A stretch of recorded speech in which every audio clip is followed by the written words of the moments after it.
কুঞ্জবন দীপক সাহা নামে ওনার এক ration shop থেকে উনি কমপ্লেন করেছেন যে কিছু টাকা চুরি হয়েছিল, প্রায় 2,00,000 টাকা চুরি হয়েছিল এবং ওনার রেশন শপ এবং বাড়ি থেকে 3টা সিলিন্ডার চুরি হয়েছিল।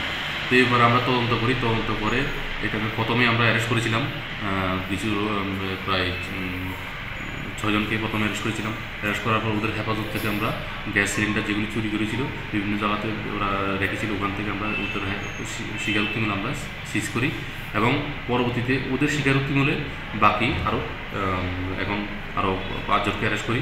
আজকে আমাদের হেফাজতে আছে 3 জন, ওরা পুলিশ রিমান্ডে ছিল এবং ওরা পরবর্তীতে পুরা এই যে এই গ্যাংটাকে আমরা মানে প্যাক করে ওদের স্বীকারোক্তিমূলে সব কিছুই আমরা উদ্ধার করতে পারি।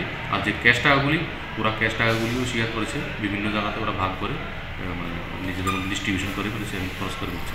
তো এই যে কেসটা পুরোটাই আমরা একদম ব্রেকডাউন করে ফেলেছি। মানে কতজন তারা টোটাল অ্যারেস্ট করা হয়েছে? টোটাল এই কেসে আমাদের টোটাল 11 জন অ্যারেস্ট হয়েছে। কতদিন আগে এটা মানে কেস হয়েছিল আর কতদিন পরে এটা এটা কেস হয়েছিল আনুমানিক আজকে থেকে 25 দিন আগে, হ্যাঁ, এবং কেস হওয়ার সঙ্গে কিছুদিন পরেই আমরা অ্যারেস্ট করেছি।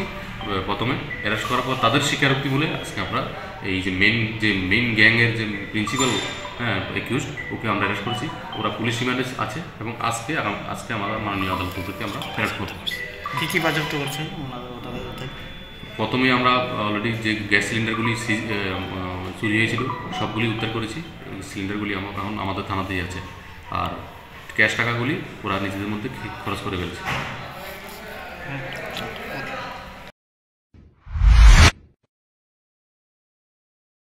আমার বাড়িতে সবাই খুব প্রচুর বসে, প্রতিদিন কিছু না কিছু একটা নতুন রান্না হয়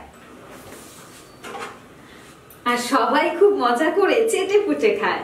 সবাই বলে আমার হাতের জাদুতেই নাকি রান্না এত ভালো হয়, আর আমি বলি সবটাই হলো পিআর গোল্ড কচ্চি ঘনি সরিষার তেলের জাদু।